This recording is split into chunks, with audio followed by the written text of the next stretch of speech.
Hey guys, tonight we're stepping into something darker than usual. You've tuned in because you love the quiet dread, the psychological twists, and the stories that make you double-check your locks. Right, tonight we're not just talking about ghosts. We're talking about what the earth hides in its deepest, coldest places. Right now, the rain whispers against your window like soft static, and the power hums low. Get comfortable, maybe pull the blanket a little higher. And remember, if you hear a soft, shuffling knock behind you, just ignore it. It's probably just the cat. Probably. I'm taking you to the Obsidian Preserve, a place of jagged mountains, pitch-black rivers, and caves that feel impossibly ancient. You're not just a listener tonight.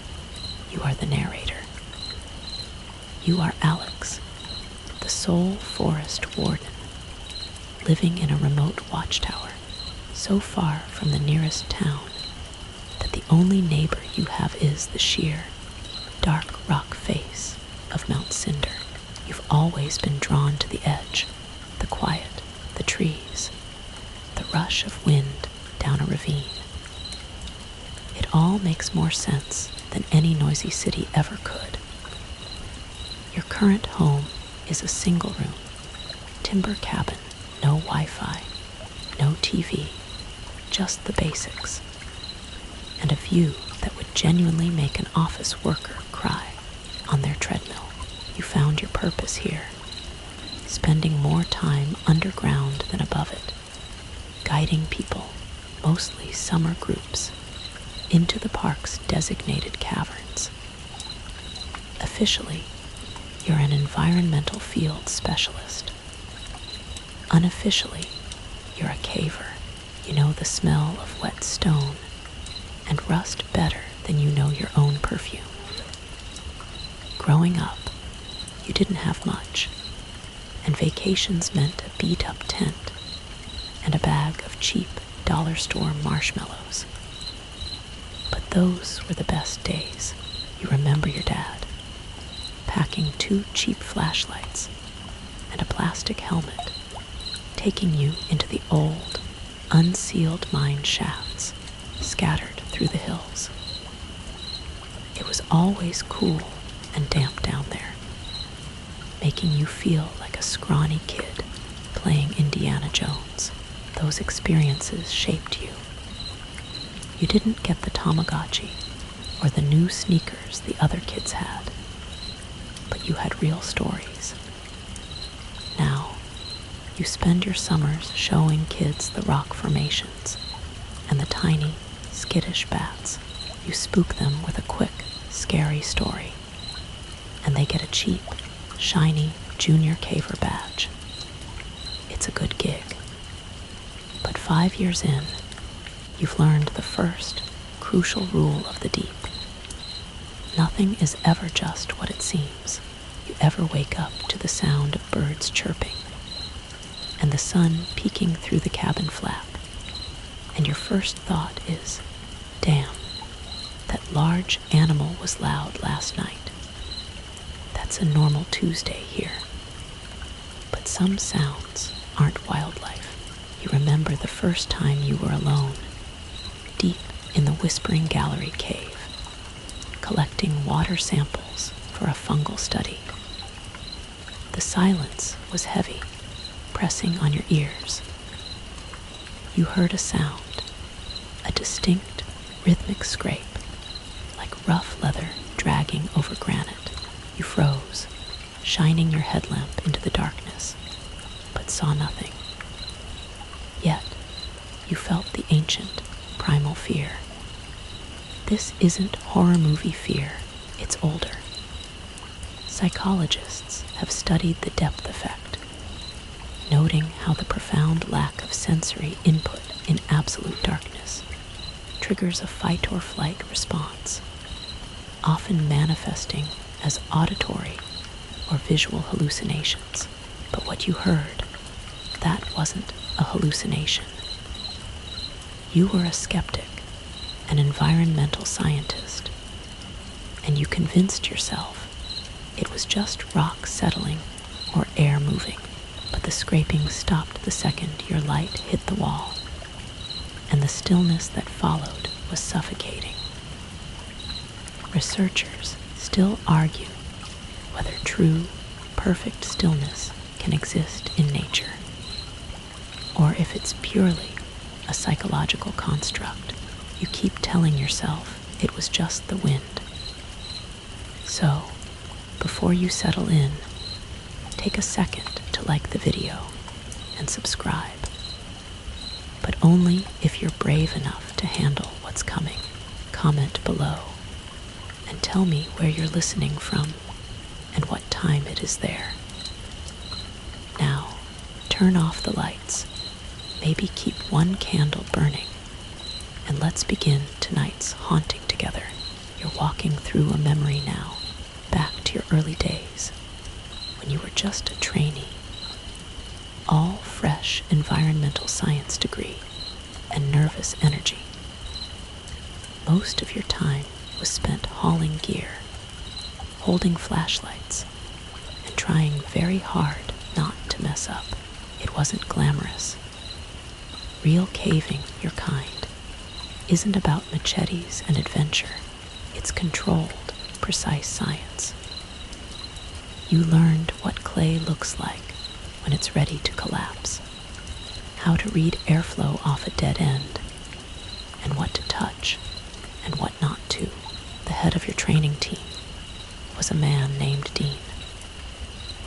Dean was the kind of big, loud guy who acted like he was always being filmed, constantly spritzing a pungent, cheap body spray that permeated the gear. You were quiet, eager to prove yourself, and you assumed anyone with a clipboard must know what they're doing. It only took a few hours underground to realize that assumption was dangerously wrong. You were at a cave the locals called Splitjaw, named for its jagged entrance. It's deep, remote, unlit, and the kind of place where even a GPS signal dies halfway through the hike in. Your objective was simple, if tedious: track moisture deposits along a long fault line. The first mile was the usual routine tight passages, small pools, chalk markings from previous teams. But then you hit the chute. It was a slick, wet clay slide, angled steeply, about 40 feet down. Going down was easy, a quick, muddy ride. But the moment you landed at the bottom, your gut twisted. You look back up and see the impossible, smooth, slick wall of mud. There are no handholds, no spikes, no ropes. Shouldn't we rig something? You ask, your voice sounding small in the sudden, closed space. Dean just grins, the sweat on his face shining in the beam of his headlamp. We'll figure it out when we get there, he says, a phrase that will later become synonymous with your anxiety. Dean was a walking contradiction to every rule you learned. He dismissed caution with a smirk. You remember the old spelunker's superstition. If you bring 2 ropes into a cave, you'll only need one. But if you only bring one, you'll need both. And if you bring none, you're already lost. It's the cave equivalent of the adage. The more prepared you are, the less likely disaster is to strike. You move on, shaking off the uneasy feeling. You are a professional, and you focus on the scientific work. Next, you reach the river. It cuts straight through the chamber, 10 to 12 feet wide, waist deep, and incredibly cold. The walls are smooth, 8 feet high, offering almost no holds. Crucially, the current is fast, looking less like water and more like a thick, powerful cable dragging through the dark. Dean stops, peering into the rushing water. You think it's deep, you ask. Only one way to find out. Field testing, he replies, tightening his pack. You feel your jaw tighten. That's not science, you state flatly. Seriously, man, that current is moving.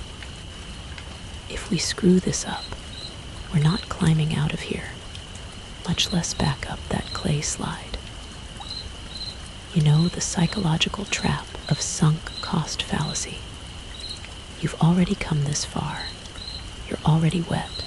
You can't turn back now, but your gut is screaming, turn back. Dean ignores you. He throws himself into the water without a safety line, without a moment of scientific calculation, proving to you in that moment that some people with gear and a title are just lucky amateurs. Your skepticism about his ability has turned into genuine fear.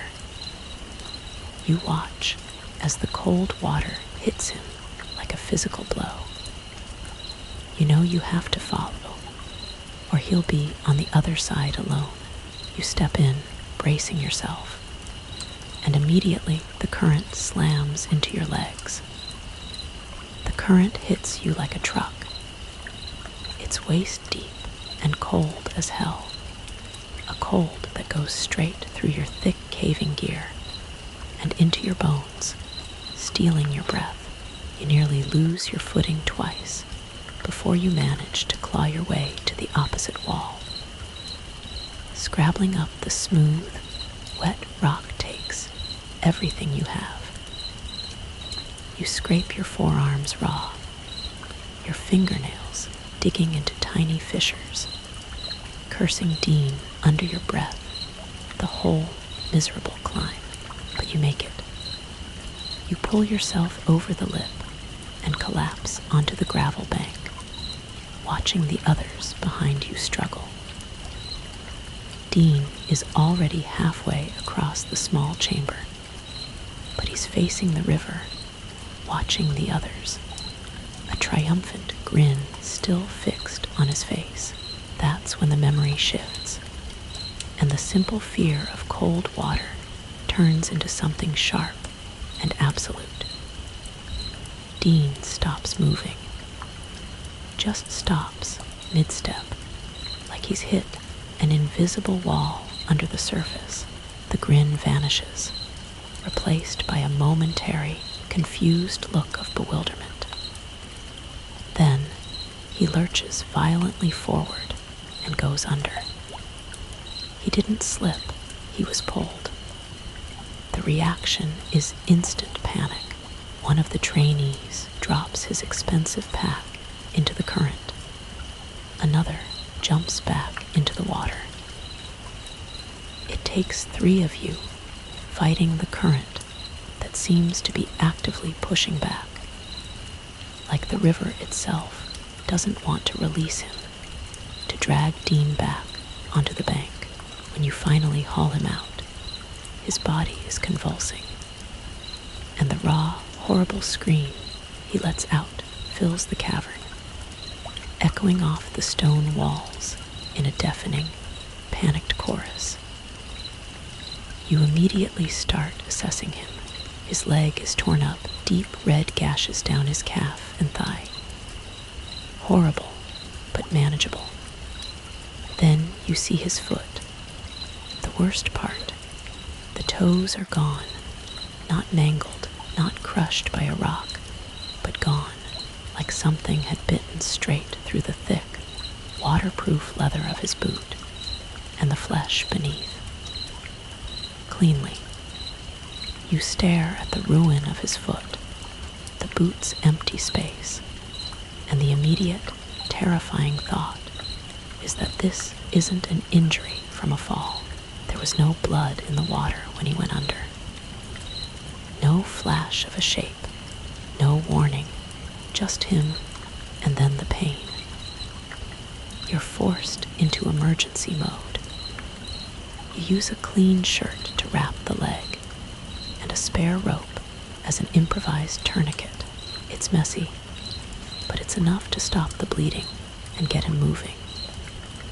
The mission is over. You abandon your gear, the water samples, the log books, and start the arduous task of carrying Dean out, inch by agonizing inch. When you get back to the slick clay chute, it's exactly as you feared. Impossible. Every step is a desperate fight against gravity and the wet, unforgiving rock. You claw your way up with your nails, digging into the slick dirt, pulling yourself up one miserable foot at a time.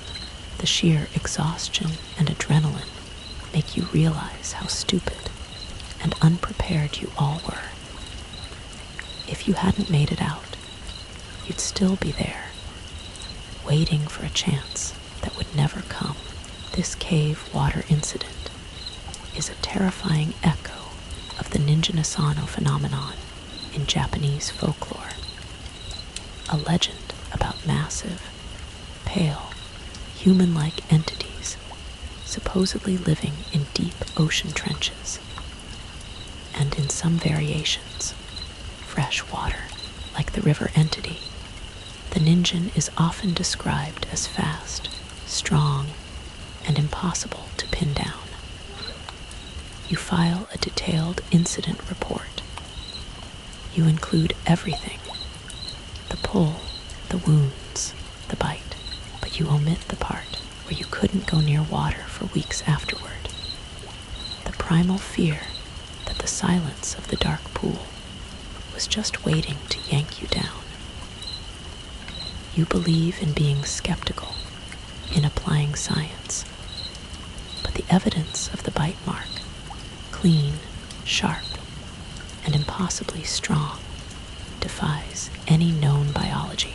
A common skeptical argument for impossible wounds like Dean's is conversion disorder, a psychological reaction to extreme stress manifesting as physical symptoms.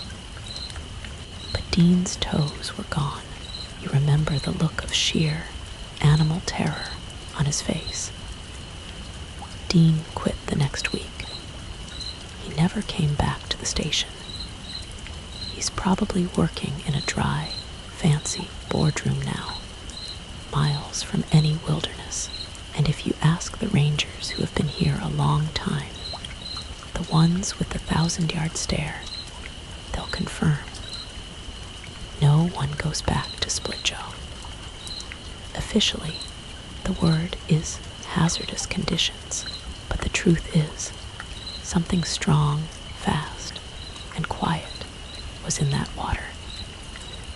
You still hear Dean's scream when you step too close to an underground pool. You now understand the profound difference between natural danger and something else. Dean was lucky. In a terrifying way, he got out, and the horror he saw forced him to change his life. You, however, had the horror cemented into your memory, and you stayed. The official report blamed a rock slide and the unsuitability of the chute for human passage. It was paperwork, a bureaucratic bandage over a clean, horrifying surgical wound.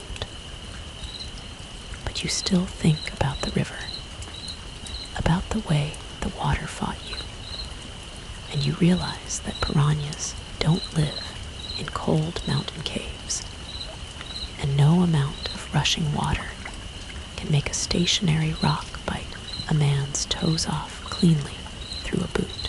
You are miles away now, working on a bat collection survey. The task is mundane: monitor a cluster of roosting bats near an old drip line. You have your sample kit out, wrestling with a set of flimsy tubes that absolutely refuse to seal properly. You are already annoyed, and the small radio on your shoulder crackles right when you finally get the tube to sit straight. Alex, come in. We've got a situation. It's Lena, a fellow ranger who typically handles filing reports. Go ahead, you click the receiver. Your annoyance immediately replaced by that familiar, cold knot in your stomach. Kids missing. Summer group. Name's Lucas. Yellow shirt, she says. You pause, squinting into the low light of the cavern. Yellow shirt should be obvious, you reply. Last visual had him headed your direction. Copy. Copy. I'll start the sweep, you confirm, quickly packing up your specialized gear. Your focus shifts completely. You know finding kids isn't like tracking adults. You can't just yell their name and expect them to answer, or look for obvious footprints. You have to think like a child. Most people, the rookies, and the city-trained search and rescue teams, search the big caverns first. They look for open areas, places with a louder echo, or trails that are easy to move through. You, however, know the pattern of fear. Kids don't like big, empty spaces. They don't want to be exposed. When they're scared, they seek crawl spaces. They look for small, tight wedges, a space where they can curl up, feel surrounded, and ultimately feel comforted. It's a psychological defense mechanism, an almost fetal retreat. So you start small and move out. You check the tighter offshoots first, cracks along the wall, dead-end tunnels, anything low and narrow. You call his name once or twice, quiet-like. You don't want to spook him, and more importantly, you don't want to spook anything else. Your experience with the unseen creature in the water has made you fundamentally cautious of deep, dark places. You remember your mother's words, a kind of domestic superstition. You think y'all are alone in there. Think again. Back then, you thought she just meant bats or bears. Now you know she meant everything. After about 20 minutes of tight, anxious searching, you hear it. The faint, repetitive trickle of water. On this side of the trail, you know that sound narrows your search considerably. There's an unmapped, barely wide enough shaft, not far from a slow drip tunnel. It's a place most adults would never think to enter. You drop to your hands and knees and shine your powerful headlamp into the tight squeeze. There he is, Lucas in his yellow shirt. He's curled up, knees pulled to his chest. He's maybe 10 or 11. Your heart pounds, but you note something immediately odd. He's wide-eyed but calm. Not shaking, not crying, just quiet. Hey, Lucas, you mind coming out with me? You say, keeping your voice even and low. The calm YouTube storyteller voice you know so well. He nods. The moment of sheer relief is intoxicating, but the unnatural calmness of the boy sends a new, cold shiver down your spine. You secure Lucas, holding on to him as you crawl out backward from the tight shaft. The squeeze is tight, demanding a few extra breaths before you can stand upright again. But the hardest part is over. Lucas holds onto your shoulder like a backpack strap the entire trip back to the station. He doesn't talk much. His silence is what concerns you more than any tears would have. Later, after he's had some water, and the frantic group of other kids has been moved away, you sit with him on a gear bench, trying to establish a connection. "You okay, buddy?" you ask. He nods. "I wasn't scared," he whispers. "You did great," you tell him, knowing how much that affirmation matters. Real smart, staying put, made it easier for us to find you. He looks at you, then glances down at his scuffed shoes and says something that makes your blood run cold. "You weren't the first to find me." You freeze, sitting up straighter on the uncomfortable bench. "What do you mean, Lucas?" "There was a man. Before you got there," he says simply. "A man," you press, your park ranger mind cycling through scenarios. "A confused hiker, a homeless person, maybe a delusional prospector." He nods again. "He had a big coat and a hard hat, and a long beard. He said you'd come to get me." You stare at the 10-year-old for a long, quiet second. "Are you sure about that, Lucas?" He looks you dead in the eyes, his own wide and honest.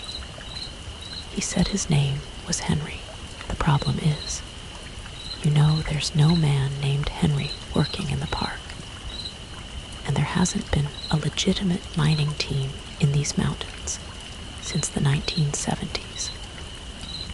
Before the park was officially established, this whole range was a network of old claims, most of which you personally helped seal or collapse to prevent public access. No access, no light, no reason for anyone, especially a man in old mining gear, to be down there. You get back to your watchtower that night and head straight for your supervisor's office. His name is Mitch. He's an old-timer, been here longer than the peeling paint on the walls. He's the type who knows every legend, every strange story. "Mitch, do you know anything about a miner named Henry?" you ask, trying to keep your voice casual. He doesn't even blink. He just looks at you with a heavy, knowing expression. "You saw Henry?" he asks. "No," you clarify, your heart sinking. "One of the kids did." Mitch leans back in his old wooden chair and slowly rubs the bridge of his nose. "Yeah, that sounds like him," he sighs. You push for the story. "Who is he?" Mitch explains, looking out the dusty window as if picturing the events outside. Back when they were digging for ore out here, there was a major shaft collapse near the Saddle Ridge section. 9 men got buried. Only 4 made it out alive. One of them was Henry. Nobody remembers his last name, just that he was the foreman. Real serious guy. Never without his pickaxe, even topside. The story goes, he refused to leave the collapse site. He died trying to dig out the others, refusing to surrender until they were all accounted for. He never made it out himself. You sit there, trying to reconcile the scientific method with the local history. "You're telling me a ghost helped a lost kid?" you ask, your skeptical phrase feeling weak in your mouth. Mitch just gives a small shrug. "He's not the kind that scares folks," Mitch says.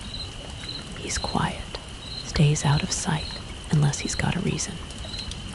But yeah, some of us believe in him, especially the old ones. We've had stories like this before.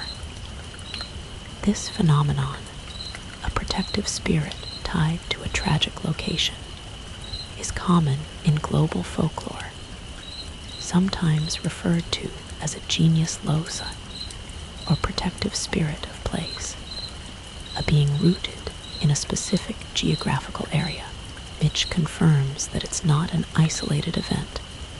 Every couple years, lost kid found safe, usually by water. They always say the same thing. Hard hat, beard, didn't talk much. You realize you need to factor the unexplainable into your search protocols. Years pass after the Lucas incident. The initial shock wears off, replaced by a strange, quiet acceptance. You don't know what Henry is, but you know what he does. You've noticed the pattern. 8 times out of 10, when a child goes missing on that specific side of the range, they are eventually found by the stream, the same exact spot where Lucas was found. Sometimes it takes an hour, sometimes a terrifying 5. But they are always okay. A little shaken, but fine. And they always mention the quiet man in the hard hat. Now, when you're out searching with the rookies, you don't worry as much if the search is in Henry's territory. You tell them to stay calm, stick to the paths, and look for the water.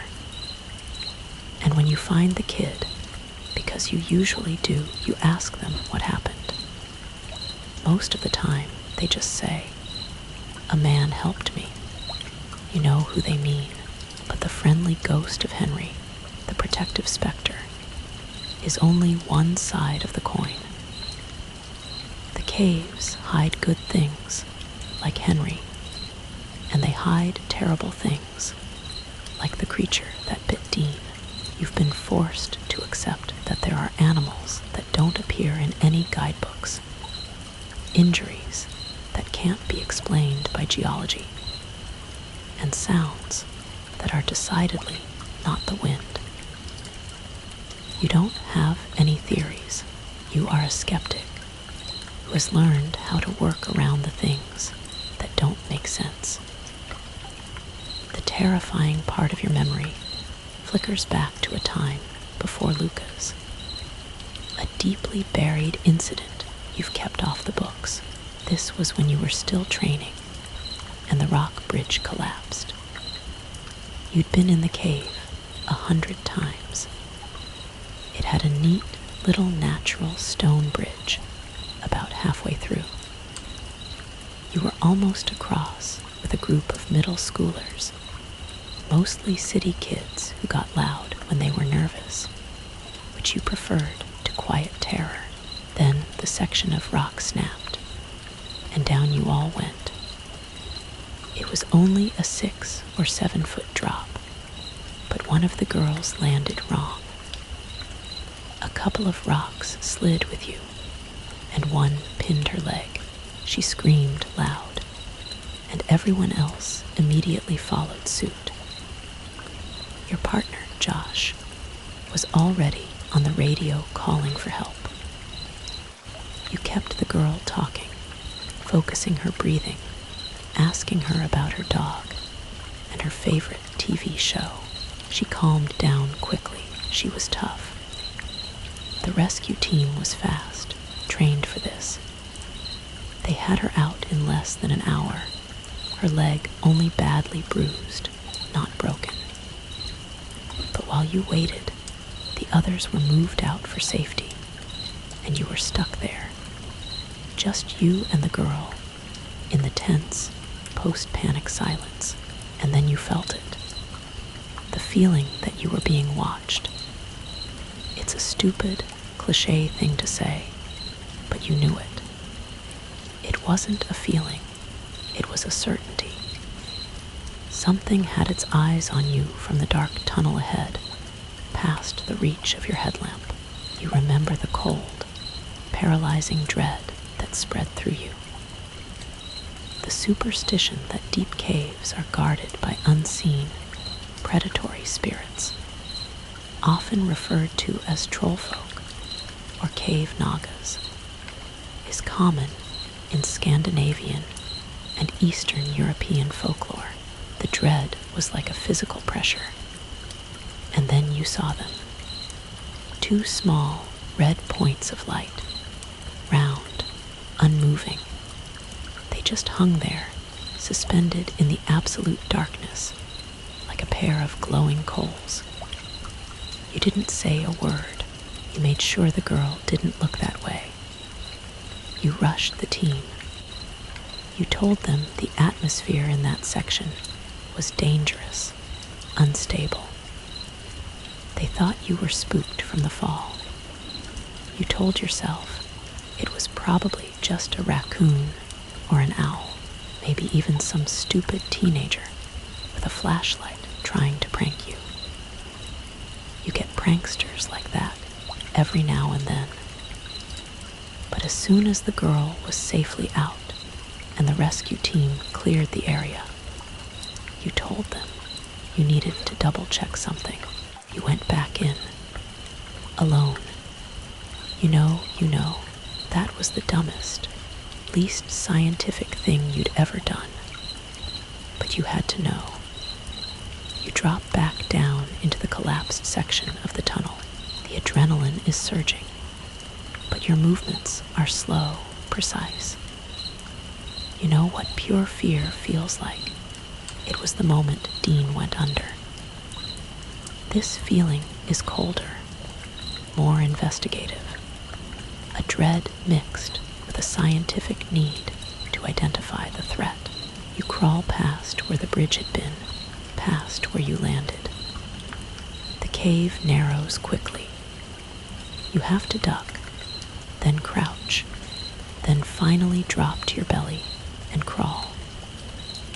The tunnel smells like wet stone and an acrid, musky scent you can't place. You push through, dragging your pack and equipment behind you. The sound of your own rough movements filling the space. You think about how much easier it is to crawl than to walk. How human fear of the tight spaces, claustrophobia, is so common. Yet here you are, seeking it out. It's a manifestation of the psychological principle known as repetition compulsion, the urge to re-experience trauma in an effort to master it. You are one of the weird ones. Eventually, the tunnel opens up again. The space is wide, but low and round, with a small slope of rubble in the back. And there, in the far corner, hunched over something dark and furry, is a thing. You don't even have a name for it. You immediately drop into the shadows, cutting your headlamp down to a bare whisper of light. It is pale, sickly white, like it hasn't seen the sun in 100 years. It is horribly skinny, but with an underlying, wiry strength. Its legs are bent completely wrong, articulated in a way that suggests it has evolved to move on all fours. Its back is unnaturally arched, like it's been perpetually crawling for too long. Its head moves in little, sudden jerks, like a nervous bird. It is chewing. The furry thing beneath it is a dead skunk, and you watch, paralyzed, as the creature tears off a piece with sharp, needle-like teeth. A silent scream builds in your throat, a desperate, animal urge to get out and be back in the sun. But you don't move. You are a scientist, and you are terrified, but you are also witnessing a new species, a deep cave cryptid, and the compulsion to observe overrides your survival instinct. The cave air, which you usually find sweet and clean, suddenly tastes foul. The creature stops chewing. Its bird-like head snaps up. It is staring into your section of the tunnel. It lifts its head, and then, slowly, deliberately, it turns its pale, hideous face toward you. You realize that it doesn't need much light to see. You didn't wait for anything more. Your investigative skepticism dissolves into pure, panicked terror. You back out the way you came, fast, scrambling over the sharp rocks. Your retreat is clumsy, fueled by raw adrenaline. When you reach the bridge, or what's left of the precarious rock ledge, you take out your knife. You cut the remaining ropes you had used to brace the edge. You want to seal this place off forever. You let the whole thing fall in, collapsing the entrance to the new passage with a terrifying, muffled roar of falling stone. When you get back to the station, you are covered in mud and shaking, but you maintain your composure. You lie. You tell the team that animals had gotten into that section. You explain that the fall had made the area too unstable, too risky. You mark it off the map. You never, ever mention the 2 red points of light, or the pale, hunched scavenger. You've kept that secret for years. The cave holds things that don't fit into your ranger manual or any biology textbook. And you've learned that the most terrifying things aren't always aggressive. Sometimes they're just chewing in the dark, and you've stumbled into their dining room. The memory of the creature's face, its pale skin and jerky movements, is a scar you carry. You've learned that the caves don't just house the unexplainable, they sort it. You have the helpful, quiet spirit of Henry, who guides scared children to safety, and you have the predatory, unseen scavenger, whose existence you must actively conceal from your superiors and the public. The impossible balance of working alongside them, of knowing both are down there, is what defines your life now.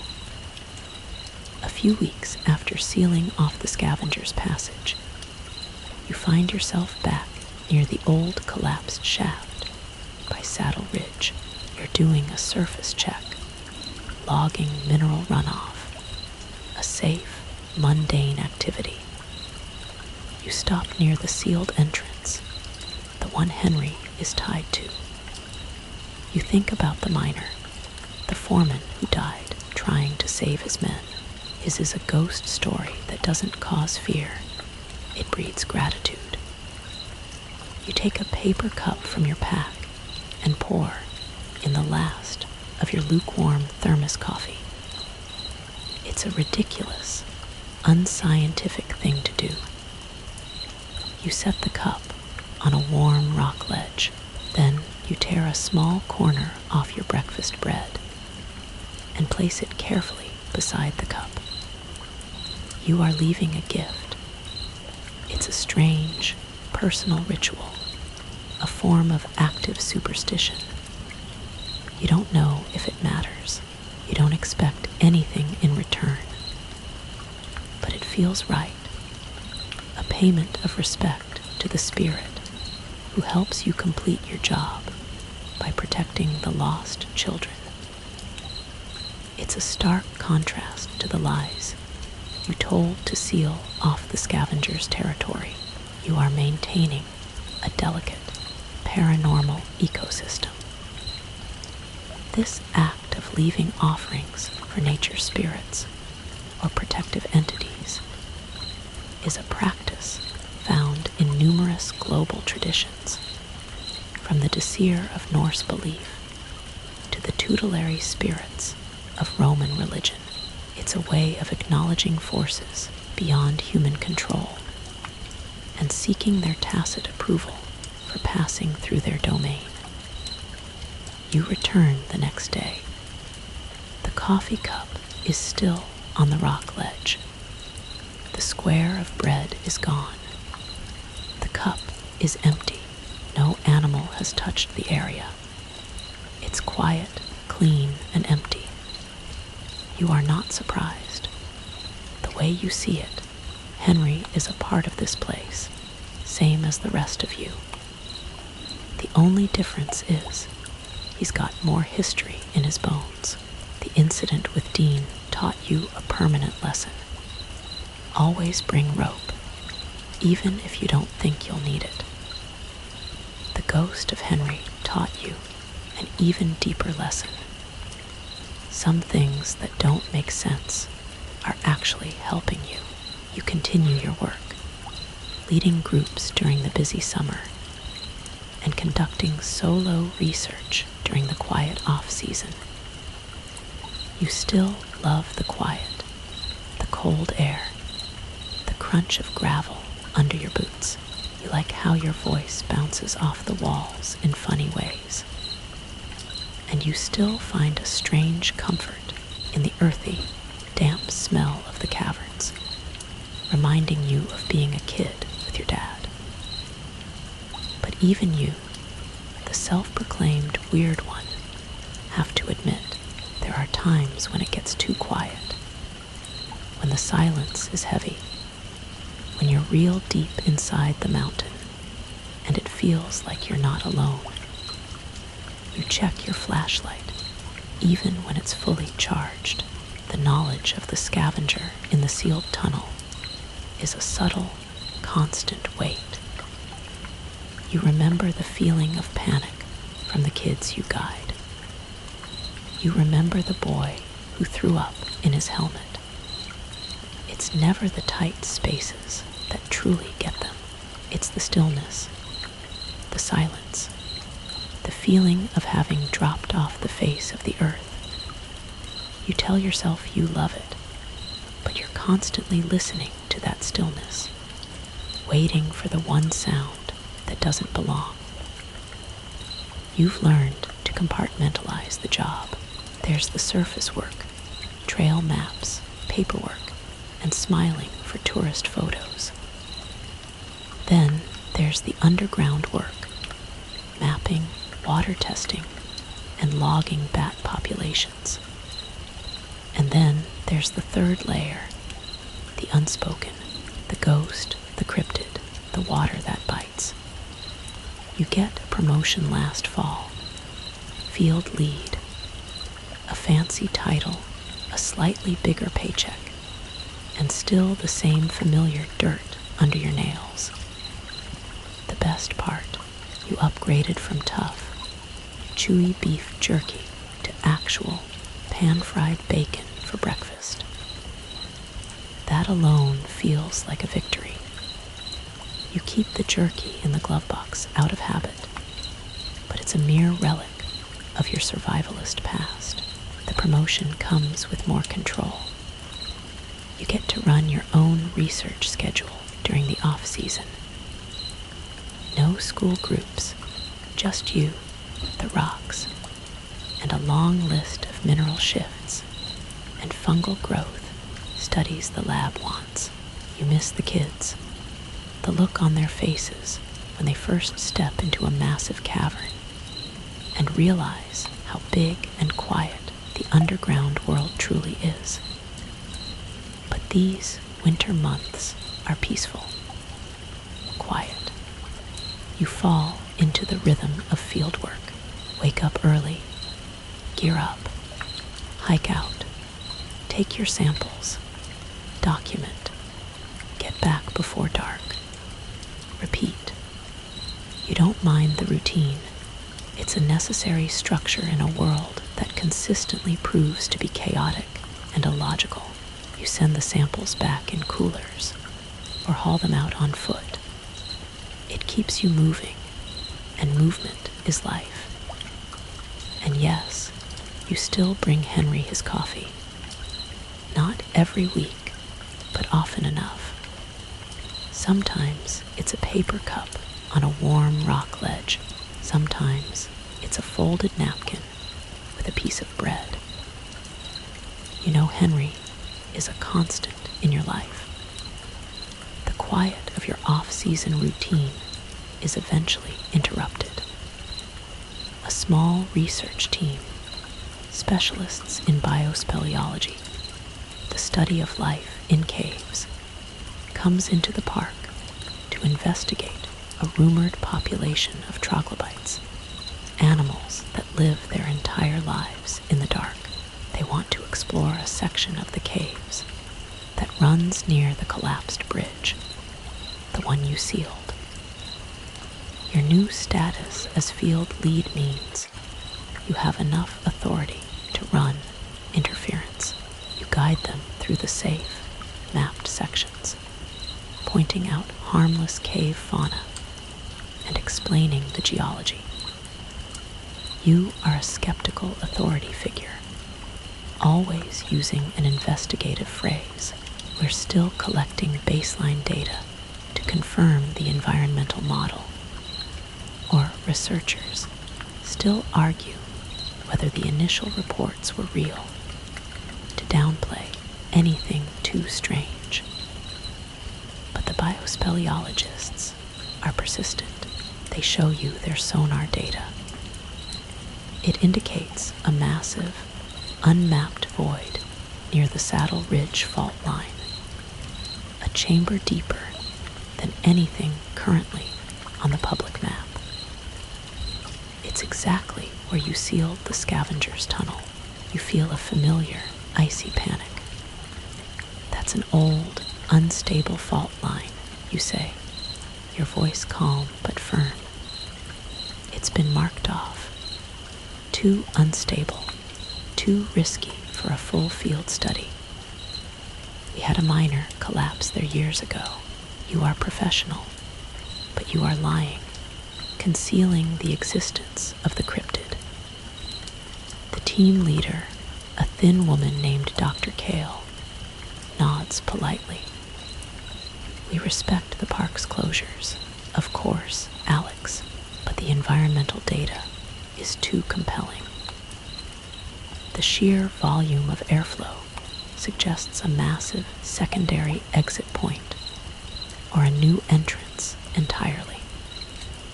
She pauses, looking at you with an intelligent, assessing gaze. What was the nature of the collapse? Was it geological, or did it involve other factors? You maintain a blank face. You choose your words carefully, knowing that one wrong description could lead them right to the pale thing. The folklore surrounding deep earth exploration often includes the cautionary tale of the cryptic fauna, unseen things that only emerge when humanity digs too deep. You know that you are currently standing between the scientists and a monstrous discovery. You stand firm, citing the official incident report, geological instability. It was just time, Dr. Kale. The heat, the weight of a group, time wore the stone down. We sealed it permanently for safety. You avoid the words animal, cryptid, or bite. You are forced to rely on the paperwork lie you created years ago. But Dr. Kale's expression doesn't change. A significant void showing up on sonar, Alex, after a supposed permanent collapse. That implies a new shift, or that the original seal wasn't quite as permanent as you believe.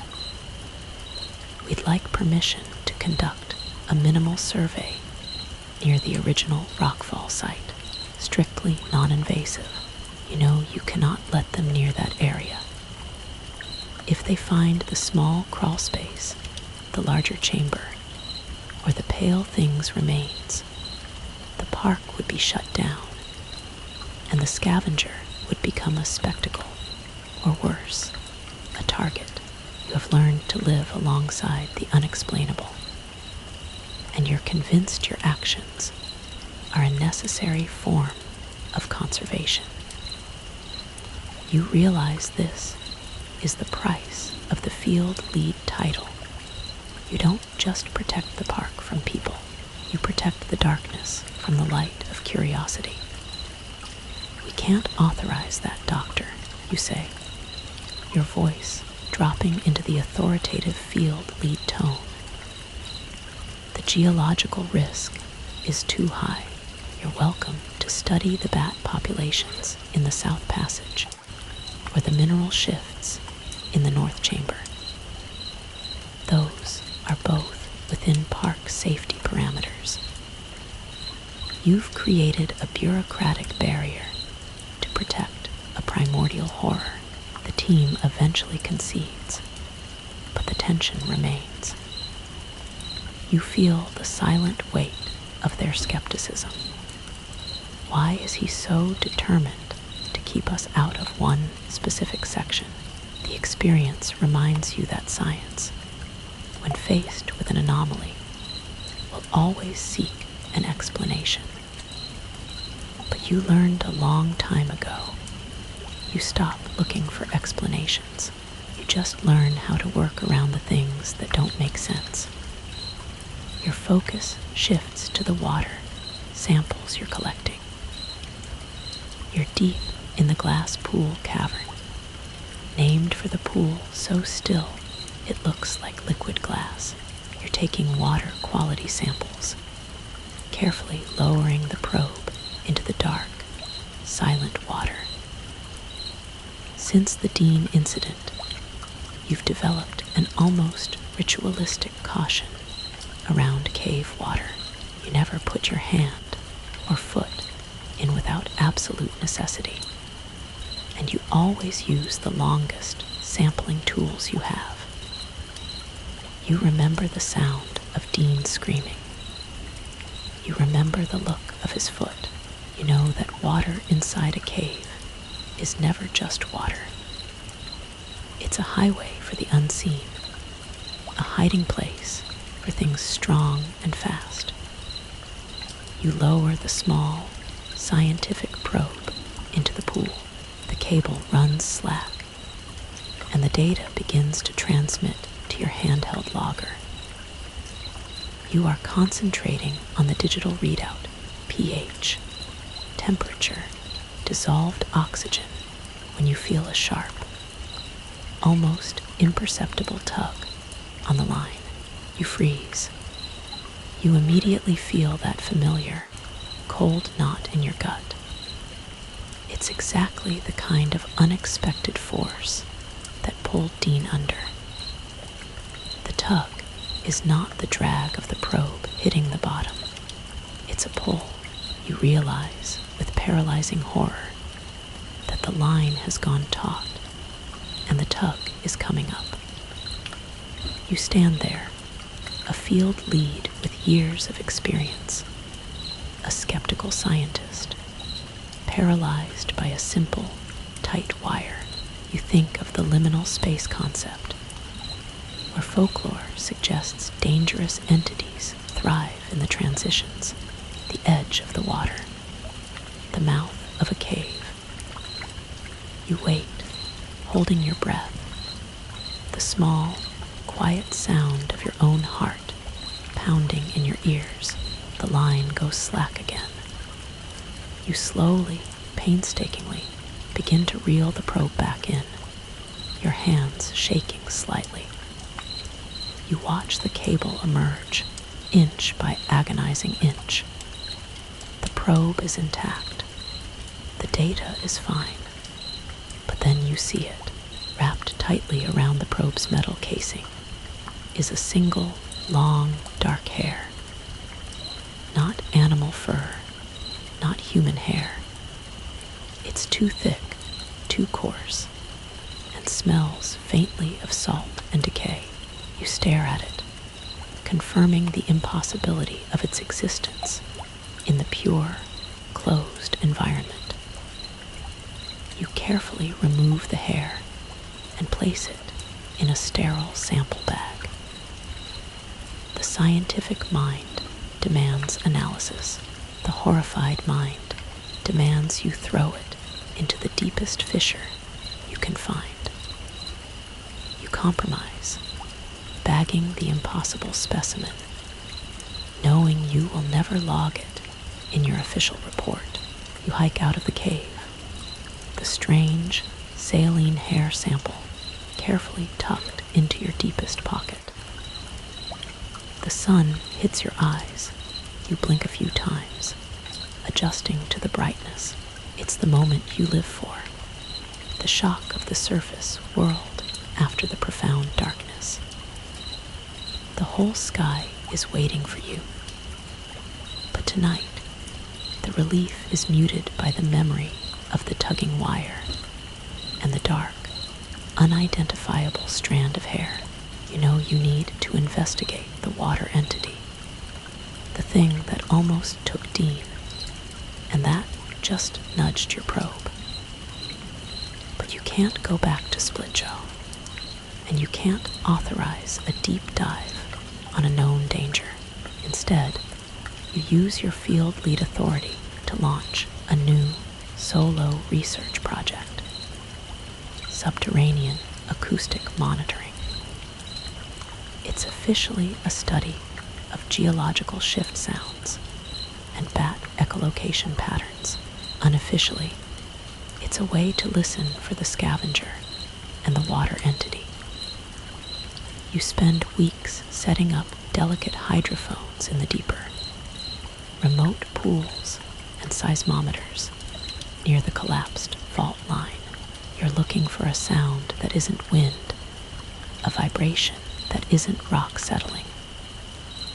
You're using science to chase a ghost and a monster. Most of the time, the recordings are mundane: the slow, rhythmic plink of water drops, the high, rapid clicks of bats, the occasional deep thud of a distant rock shift. The boredom is its own kind of terror. It's the silence, the heavy, waiting stillness. But then you get one recording from a hydrophone placed in a remote sinkhole, far from the main trails. You isolate the sound. It is a continuous, low-frequency humming. It's too regular to be natural, yet too deep to be man-made. It sounds less like a vibration and more like something breathing the water. You put on your best noise-canceling headphones, and the sound is intense, a low, visceral thrumming that makes the small bones in your inner ear ache. You cross-reference the frequency with known biological signatures. It doesn't match anything. It's not a fish, an amphibian, or a large terrestrial mammal. The closest approximation you can find is a scientific paper on the biotremor phenomenon, a theory suggesting that life forms in highly pressurized, deep-sea trenches communicate exclusively through subsonic seismic waves. The frequency you recorded is too low for human hearing, confirming that you are dealing with a life form that exists outside your sensory spectrum.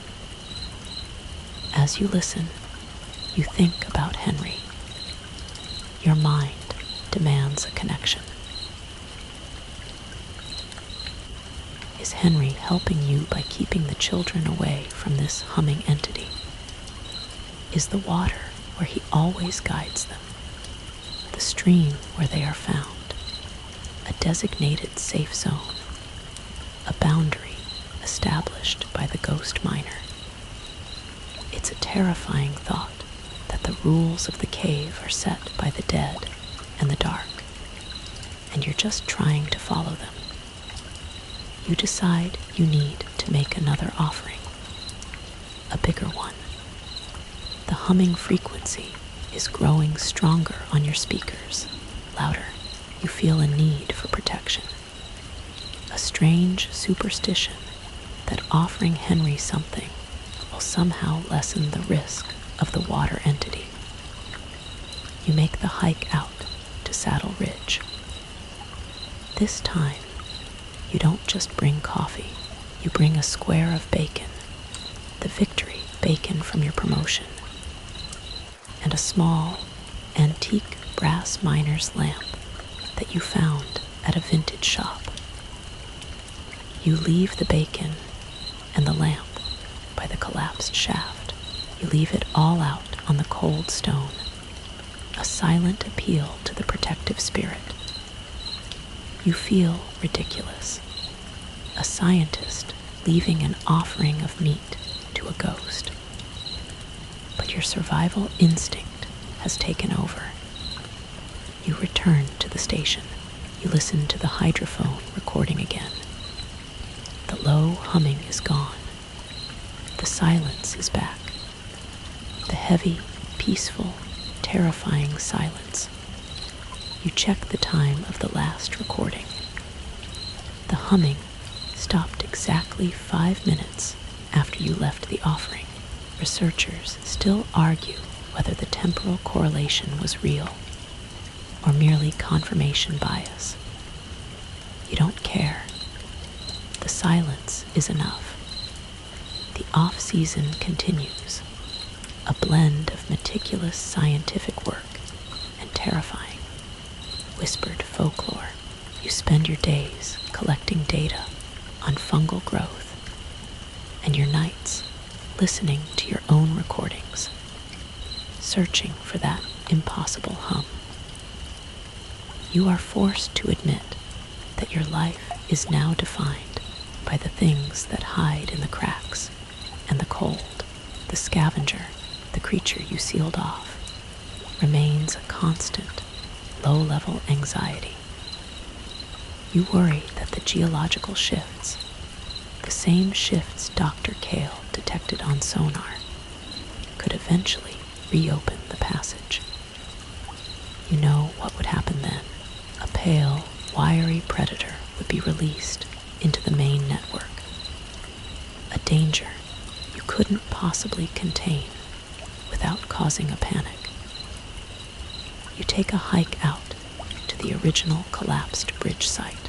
You are alone, fully geared, and carrying a new, reinforced spool of cable. You plan to conduct an unsanctioned, final sealing of the area. You need to make sure your initial sabotage, born of panic, is truly permanent. You crawl down into the collapsed section, the air immediately cooling and smelling like deep stone. You shine your light into the darkness where the tunnel used to narrow. The section you collapsed is solid. The falling rocks and earth you cut down have wedged together perfectly, forming a dense, impenetrable barrier. You test the stability, pushing with your shoulder. It holds. But as you stand there, shining your light around, you see something small and metallic glinting on a nearby ledge. It is your old, cheap plastic helmet, the one your dad gave you when you were a kid. It's been down here for years, since before you became a park ranger. You didn't even remember losing it. It's sitting upright, slightly dusted with sediment, but otherwise perfect. You carefully pick it up. Your first thought is that it's another trick, a prank from a mischievous spirit, perhaps even Henry. But Henry is tied to the Saddle Ridge mine. This is a different cave network entirely. Then you notice a faint scratching etched into the plastic on the side of the helmet, near where the strap should have been. You hold it close to your light, your breath clouding the plastic. The scratching is a single, rudimentary word. Beware. The word is too simple, too direct to be a prank. It's a warning. The kind of warning that is an ancient, global part of supernatural folklore. The protective spirit, the sentinel, is warning you away from something worse. But who or what? You realize that Henry's jurisdiction, the protective zone, is limited. And the scavenger, the thing with the pale face and the jerking head, isn't the only threat here. There are strange things that live in these caves. All rangers see things, especially cavers. But you have come across a terrifying truth. The benign entities also fear the darkness. You crawl out of the tunnel, leaving your extra cable behind, the old helmet in your hand. You don't need to reinforce the seal. The seal is holding. You need to be more careful about where you tread. You make your next offering to Henry. You place it by the collapsed mine shaft. This time, you don't bring coffee or bacon. You bring a piece of reflective tape from your own helmet and leave it on the stone. You're not asking for protection. You're asking for information. You're asking for an ally. The next day, the tape is gone, and in its place is a single, flat, silver coin, old and worn smooth. It's the ferryman's payment of classical mythology, a symbolic request for safe passage. You take the coin, you put it in your pocket. You realize you have officially moved from skeptic to active participant in the cave's paranormal economy. The coin is cold in your pocket, a heavy, silent reminder of the bargain you've struck. You've learned that the unexplainable is not singular. It's a terrifying, nuanced community. You've got the protective ghost, Henry, the deep cryptid, the scavenger, and the water entity, the hummer. Your job as field lead is no longer just about environmental science. It's about geopolitical paranormal management.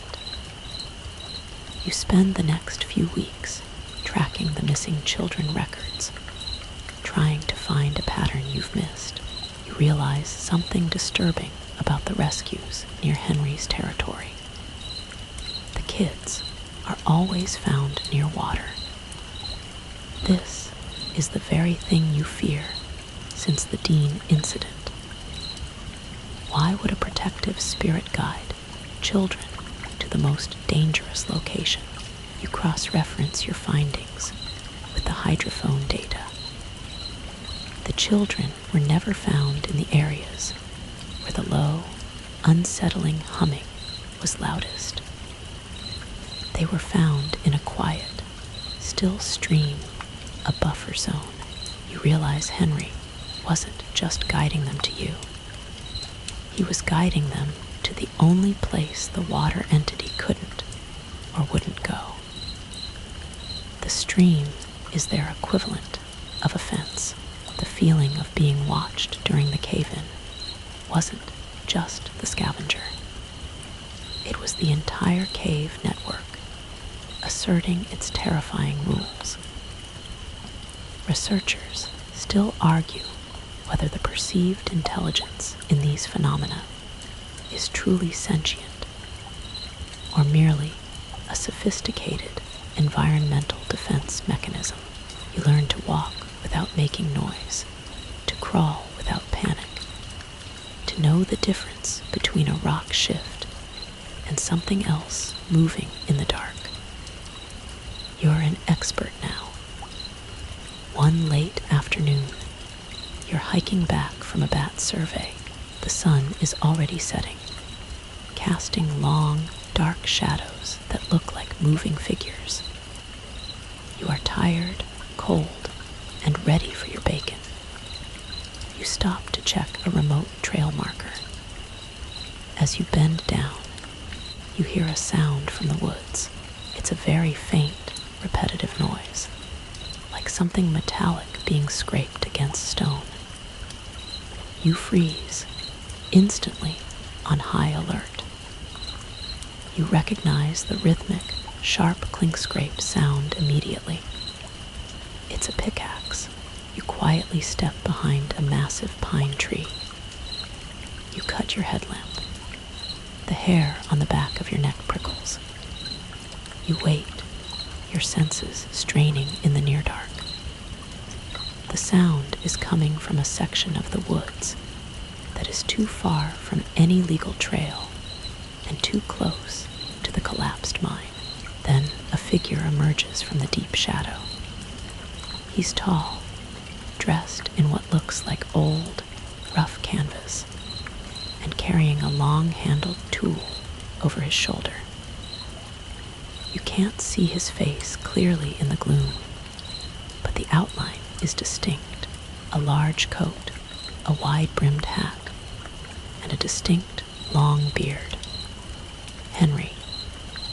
He walks with a steady, determined pace, not floating or drifting, but walking. He is heading away from the collapsed mine, towards the deepest part of the forest, the section that leads to the unmapped caverns. He is not alone.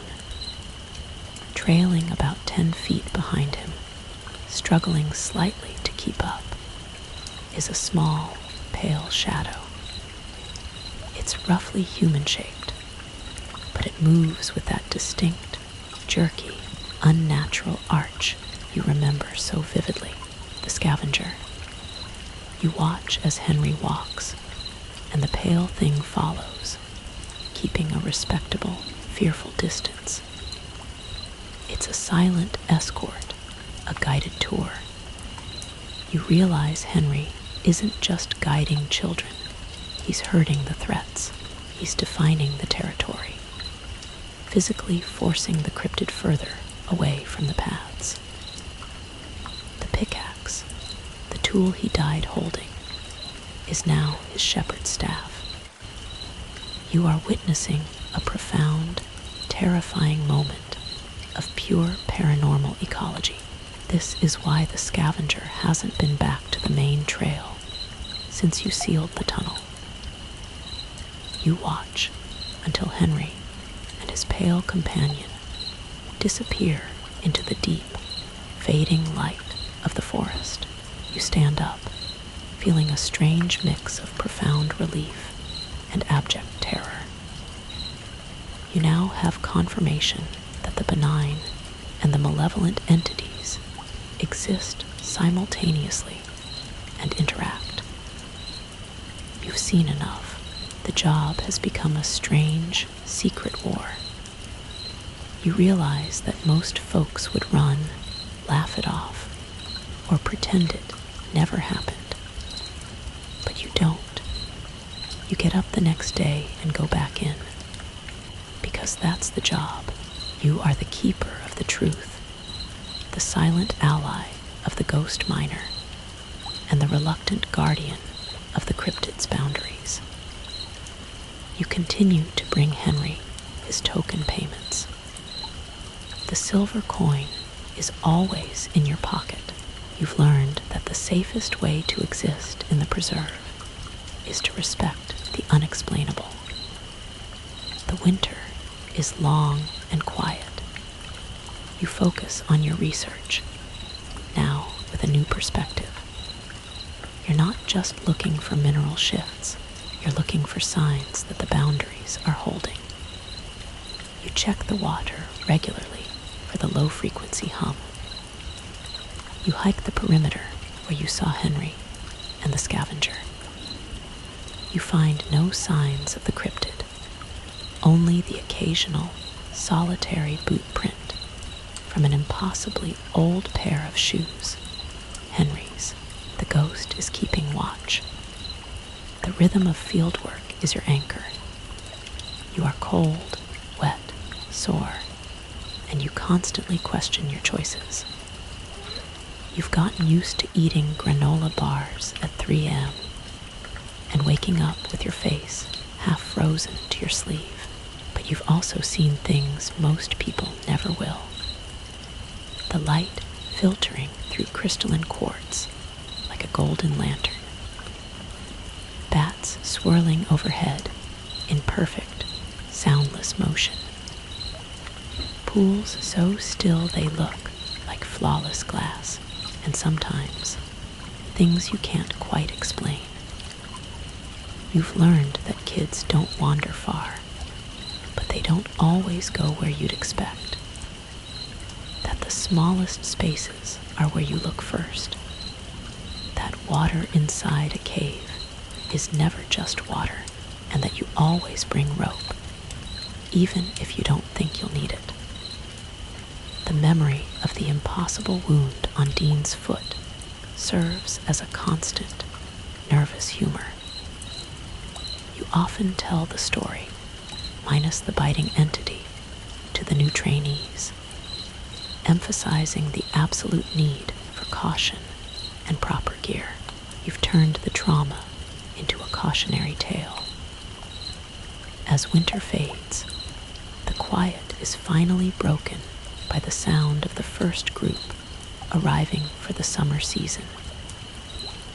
You are out by the station, organizing a new shipment of helmets and headlamps. The first wave of children streams out of the park bus, all excited energy and nervous chatter. A small girl, maybe 7 years old, breaks away from the line and runs up to you. She is not wearing a yellow shirt, but she looks at you with the same calm, wide-eyed gaze as Luca's. "Are you the cave explorer?" she asks, her voice small and clear. "I am, yeah. You must be new here," you say, giving her your practiced, friendly ranger smile. She nods. "My dad told me you were very good at finding people. I try my best," you say. She looks around, then leans in conspiratorially, her breath smelling like cheap bubble gum.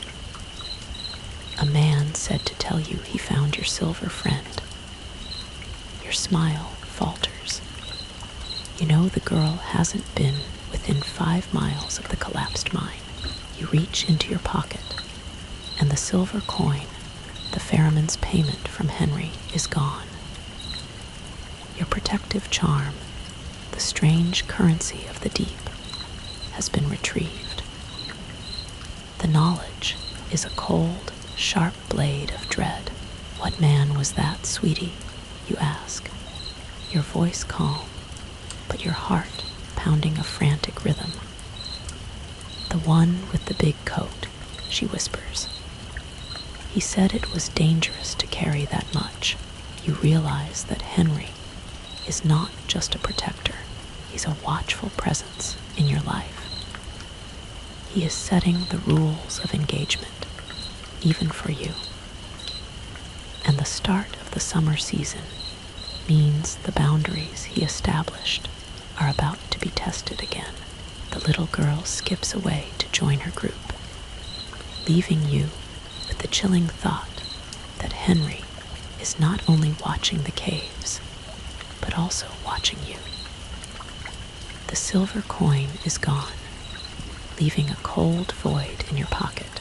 It was a protective token, and its removal means the cost of your work has just increased. The moment confirms that some things are just part of the terrain, and you are, too.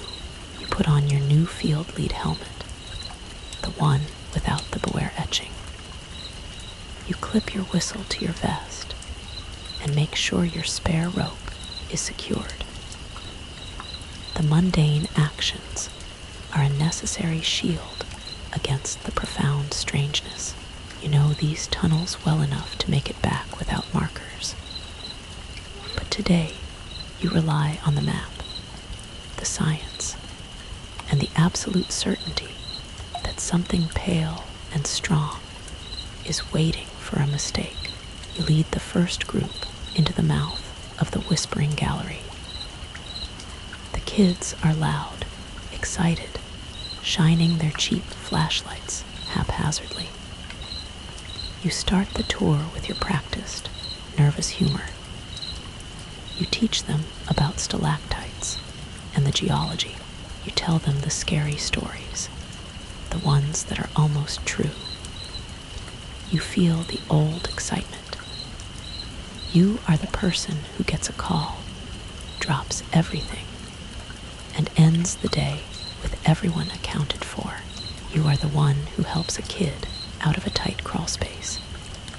It's an honest, rewarding job. You pause the group in a wide, shallow cavern. You explain the concept of deep silence. You tell them about the immense pressure of the rock around them, how they've dropped off the face of the earth. You get a few nervous laughs and a lot of wide-eyed staring. You see that deep, dark section, you ask, pointing to a crevice leading to an unmapped fissure. That's where the stories live. Some days are harder than others. Some weeks stretch longer than they should. But you always stick to the path. Because in here, in the dark, you have to be ready for anything. As you finish your sentence, you hear a faint, distant sound that isn't wind.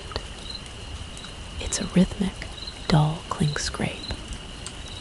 It is Henry, somewhere deep in the unmapped tunnels, continuing his patrol. The sound is comforting, a reminder of your silent ally. The children don't hear it, but you do. You spend another few hours underground. Finally, the tour is over. The kids have their junior caver badges. Their parents are taking pictures. You peel off your gloves. You get to walk out of the cave. You get to stand up straight again. And when you do, you look up. You get a sky full of real stars. That's the part no one tells you about. Not the weirdness, not the bruises, not even the scary stories. It's the stars, the moment when you come back to the surface, blink a few times, and see the whole damn sky waiting for you. That's what makes it worth it. That and the bacon. You look at the bright, chaotic surface world and realize you prefer the terrifying logic of the dark. The caves make sense, even when they don't. But seriously, if you ever do take the job, always bring extra rope. The sun is coming up now where you are. The script is over. The fear is receding like the tide, and the world is getting louder. The things that hide in the dark belong to the night, not to the morning light. Take a deep breath. Feel the warm pulse of the city, the hum of the power lines, the friendly, reassuring sound of traffic outside your window. The cave is closed for the night. You are safe. Thank you for joining me for this episode of Midnight Whispers. I hope you found the journey through the obsidian preserve both chilling and immersive. Take care of yourself, and I'll see you next time, right here in the dark. Sleep peacefully if you can.